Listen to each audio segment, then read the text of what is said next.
Guys welcome back to my blog. তো এখন থেকে আমি ব্লগটা স্টার্ট করছি। আজকে খুব একটা মনটা খুব আনন্দ, আজকে আনন্দেরই একটা দিন বলা যেতে পারে। কারণ আজকে আমি যাচ্ছি হলো বড় মার কাছে। অনেক দিন ধরে ইচ্ছে হচ্ছিলো বড় মার কাছে যাব, কিন্তু কোনো না কোনো কিছুর জন্য যাওয়া হচ্ছিল না। তো আজকে ফাইনালি আমরা বড় মার কাছে যাচ্ছি। আর ড্রাইভার দাদা এসে গেছে, গাড়ি বের করছে। তো এক্ষুনি বেরোবো এখান থেকে। ফার্স্ট মায়ের বাড়ি যাব, মাকে ওখান থেকে পিক করব, দেন আমরা ওখান থেকে চলে যাব ডিরেক্ট নৈহাটি। তো চলো বড় মার কাছে যাওয়া যাক।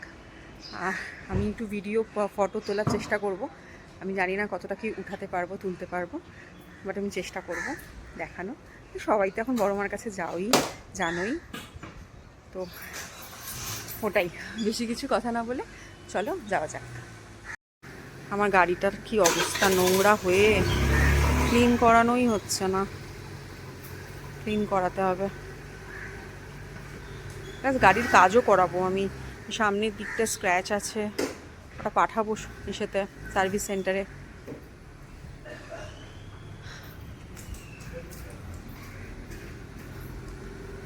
আমি কি উঠে যাব?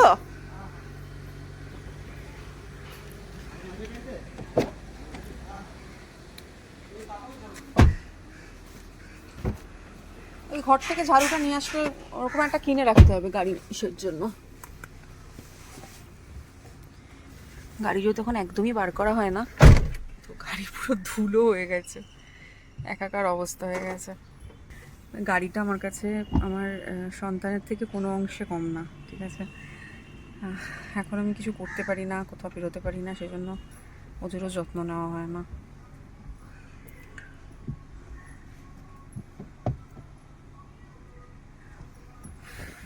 গরম লাগছে, এসিটা চালাই। ও স্টার্টটা অন না করলে তো এসি হবে, জানা যাবে না। ওরে বাবারে, মাকে একটা ফোন করি। তো মা এসে গেছে, এই যে মা। এবার আমরা যাচ্ছি, হাওয়াটা চেক করব, তারপর ইসে করবো, কী বলে, তেল ভরবো। হাওয়া ফাঁকাই আছে।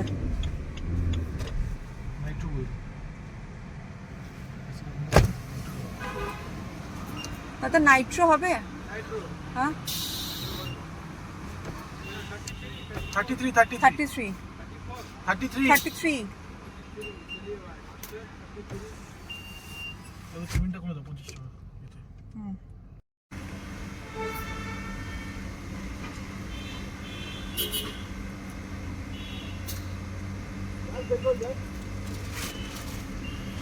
পাঠাও দিকে।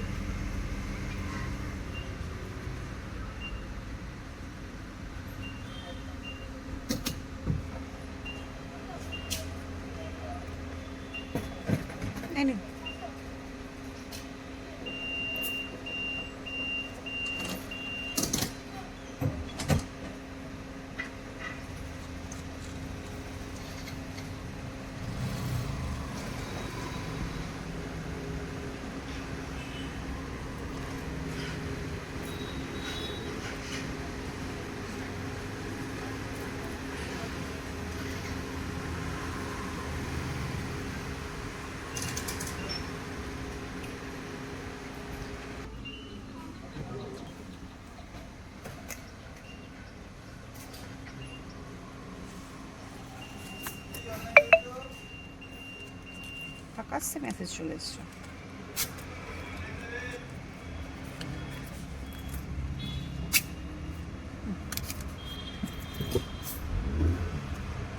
আরো ছিলেছে নাকি ওরা ব্যাগটাকে? কে জানে, এটা ও স্বামীটা এরকম অবস্থা করেছে।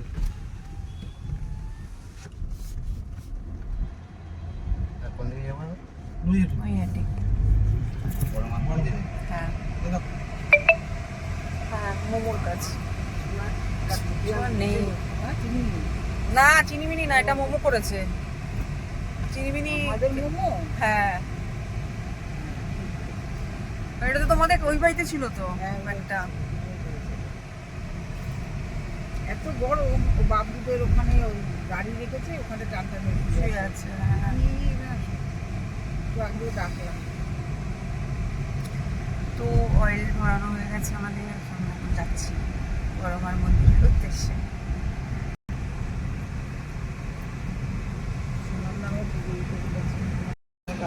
এখন আমরা আছি হলো বিরাটির কাছাকাছি। তো এখনও যেতে মোটামুটি 1-1.5 ঘন্টা মতো তো লাগবে আশা করি। এতদিন পর বেরিয়ে বেশ ভালো লাগছে। সবসময় বাড়িতেই থাকি অ্যান্ড কোথাও সেরকমভাবে এখন তো অন্তত বেরোই না। আগে তো 1-2 দিন ছাড়া ছাড়াই বেরোতাম, তো এখন তো সেভাবে বেরোনো হয় না। বেশ ভালো লাগছে।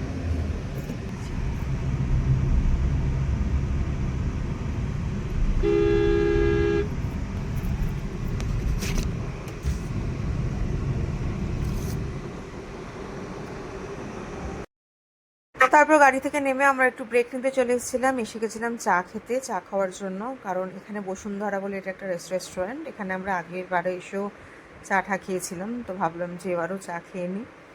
তো চা বিস্কিট খাবো, একটু ওয়াশরুমে যাব, দেন আবার চলে যাব। কারণ বেশি লেট করা যাবে না, কারণ ওখানে কতটা লাইন পড়বে না পড়বে সেটা তো আমরা এখান থেকে বুঝতে পারবো না আগে থেকে। তো একটু এখানে দেখছিলাম অ্যাম্বিয়েন্সটা বেশ ভালো, আর চায়ের জন্য ওয়েট করছিলাম। চায়ের দাদারা চা বানিয়েই যাচ্ছিলো। তারপর ফাইনালি আমাদেরকে চা দিল। আর আমি আমার বেবিকে বলছিলাম তোমার কীরকম লাগছে বলো, আমি ওর সাথে কথা বলি। আমি এখন থেকে ওর সাথে কমিউনিকেট করার চেষ্টা করি আর কি। এটা একটা আলাদাই অনুভূতি, এটা তো কিছু বলার নেই। এটা যারা মানে এই ফেজটা দিয়ে যাও, যারা জানো যে এটা কতটা আনন্দের।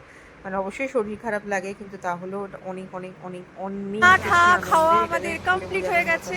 এই যে এটা শুধু মাম্মা বেটির একটা রিলেশন। আমার মা এটা সবাই একদিন বলছিল যে মার সাথে ইন্ট্রোডিউস করো। এই যে মা একরকম দেখতে না, যদিও আলাদা দেখতে, কিন্তু এটা আমার মাই। এটা মা। আর এই যে বরকে তো তোমরা সবাই দেখেছই।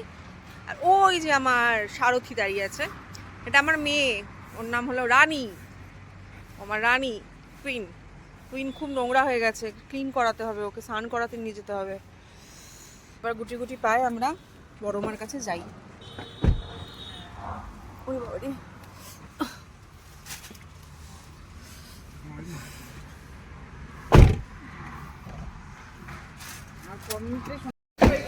বাবা আমার চুলের কি অবস্থা। ফাইনালি আমরা এসে গেছি বড় মার মন্দিরে। তো চলো দেখি কতটা লাইন আছে কি নেই। হ্যাঁ, এতটা হাওয়া আসছে। গঙ্গার সামনে বাড়ি। এই মা এই ব্যাগটা নিয়ে কে ঘুরবে এবার? তুমি তো বললে পারছি না। সাইড পার্টসটা বলেছিলাম। হাতে আমি তো পায়ে আমার ব্যথা, আমি ঠিক করে হাঁটতেও পারি না। আমরা এই গলিটা দিয়ে ঢুকেছিলাম কালী পুজোর সময়। হ্যাঁ, কালী পুজোর সময়। ইয়ে নীল পুজো, মন্দির, নীল পূজা, নীলের উপবাস।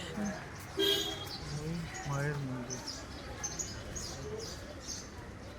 যাওয়ার সময় এদিকটা যেতে হবে তো, বেশি দিতে হবে। এটা একটা মন্দির, সুন্দর না? সুন্দর। হ্যাঁ, সামনে গিয়ে চলো, ফেরিঘাট। পারবো না মা, কিন্তু তোমার সেটা মন্দিরটা একটু ফাঁকা থাকতেই ভালো। হ্যাঁ,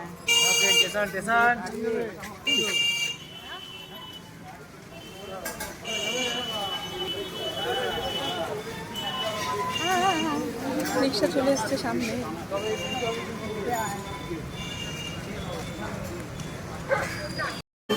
জুতোটা এখানে রেখে দেবো। দুটোটা এখানে রাখছি।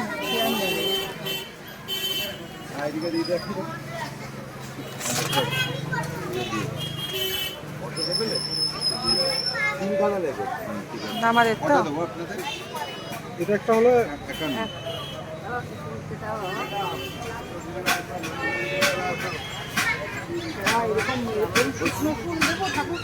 এগুলো সব জায়গায় দেখেন, ওই যে প্লাস্টিকে রেখে দিই, মালা কেটে কেটে দিই। মালাটা পরাতে পারবো তো শুনি? তুমি তো পড়াতে পারবে না, পুরোহিত পড়াবে। মানে পুরোহিত তুমি নামে দিতে পারো, এবার এতক্ষণ রাতেও দেবে। ঢুকেই বন্ধ করে দেবে। ঠিক আছে, আর কিছু দিতে হবে না, আপনি শুধু সিঙ্গেল একটা মালা দিয়ে দিন। মালা একসঙ্গে 30 টাকা দেবে। দিন ভালো দেখে ফ্রেশ মালা। তুমি 101 টাকারই নিতে পারতে, পদ্মটাও পেতে।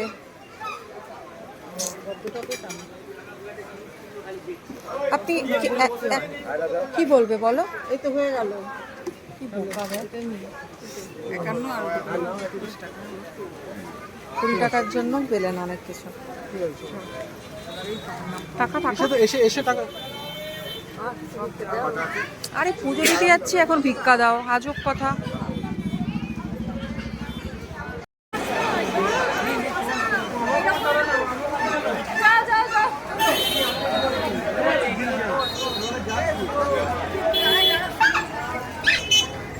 ফাইনালি আমাদের পুজো দেওয়া কমপ্লিট, আর আজকে পুজোটা অনেক ভালোভাবে দিতে পেরেছি, কারণ একদমই ফাঁকা ছিল। বাবারে রিক্সা যাচ্ছে, কোনো ভিড় ছিল না। মা এটা ধরো। ও আচ্ছা, বাড়বে।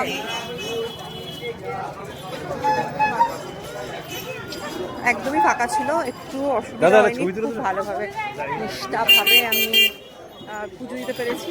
কি যে ভালো লাগছে সেটা জাস্ট বলে বোঝানোর মতো না।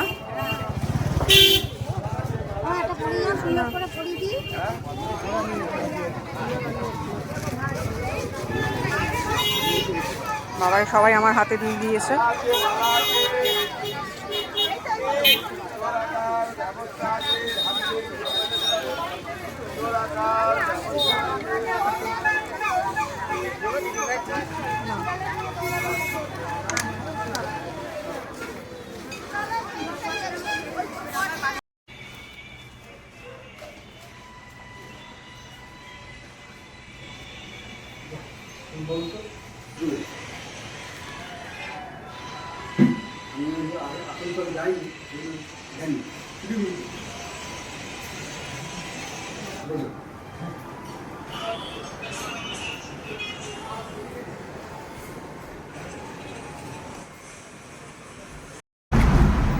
এখন ফাইনালি আমরা বাড়ির দিকে অলমোস্ট এসে গেছি। এখন মোড়ে আর শরীর দিচ্ছে না আমার, সারাদিন মানে অনেকটা সময় বাইরে ছিলাম, শরীর আর ভালো লাগছে না।